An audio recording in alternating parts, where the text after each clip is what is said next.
2015 is the year of the candidate, which means more opportunities for candidates, more jobs chasing them, as opposed to companies having a lot of applications. So it essentially means companies have to stand out and talk about their story in a manner which appeals to the individual. Candidates will be spoiled for choices.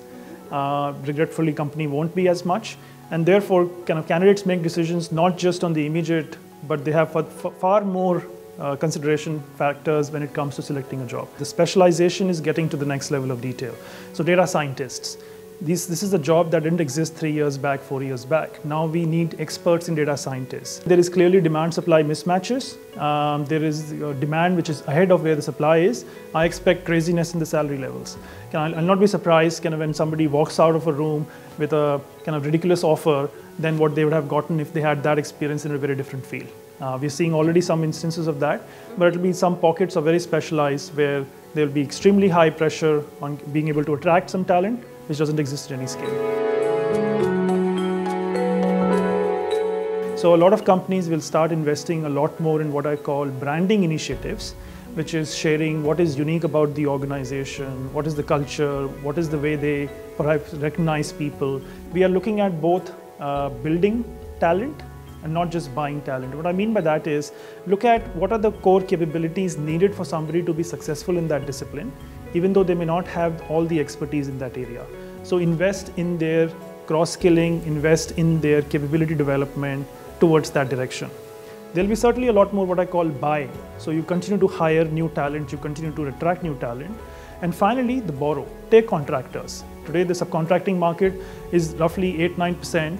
And growing at an exponential rate. If you look at some of the mature markets like the United States or the UK, this is a field where people prefer to work on contract as an independent consultant for more control over their life, certainly a lot more money, and a choice of what they're doing.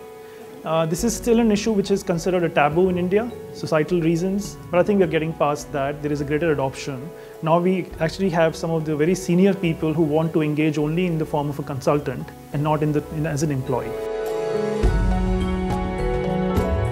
If you think about the hiring strategy, the phenomenon of so, mo, low, social, mobile and local has come into the play. So no longer social is just meant for engagement, it is also an attraction tool where hiring managers are actually tracking what percentage of hires come through some of these channels. So we are developing or have developed apps which allow candidates to self-select when they want to come for an interview. Another key example of technology is real-time information on making decisions. Small screens and devices also do video interviews. So an interviewer can therefore walk away with their tablet or with their desktop, laptop, and actually do video interviews from anywhere in the office area, as opposed to coming to a physical place to do an interview. If you look at the professional networking sites or some of the other social things, I think they've been around for a longer time, and therefore the case for them and their adoption is at higher.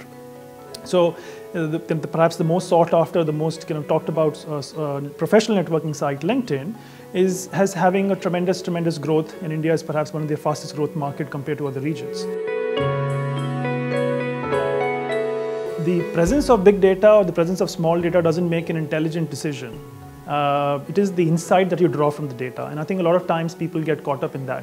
So assuming you get that right, which is how do you translate a lot of information into something meaningful, into something actionable, then you start looking at, okay, this makes sense, let me do this. I think the big thing which technology is beginning to solve is the predictive aspects of it. Not just what happened in the past, but what may happen as a consequence of what has happened in the past if you go down the same path.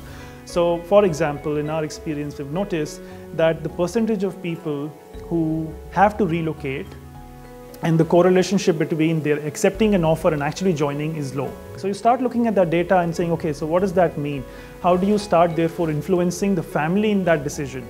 In many cases, we've actually offered the spouse also the job, not just the primary candidate, in which case we've certainly seen a lot more success. So when you have to hire what a typical HR would call the large set of foot soldiers which is maybe the entry level to maybe mid-experience level, maybe LinkedIn or this channel may not be where you go, because there are other channels available with far greater access and far greater ease. But when you talk about niche, hard to find, more passive, more senior, maybe professional networking sites become a lot more amenable. We continue to look at them as both an opportunity to talk about what we're doing, but also engage our audiences. So whether it is through kind of contests, through hackathons, through kind of communication, through newsletters, we use all these channels in building a cohesive employer brand story, but not directly. We're not looking at, okay, so how many of my kind of recruits came from, for example, Facebook, and therefore should I invest more or not? I think some of these categories are still in the investment mode, as opposed to maybe some of the advanced like LinkedIn, which is certainly far further along in that journey.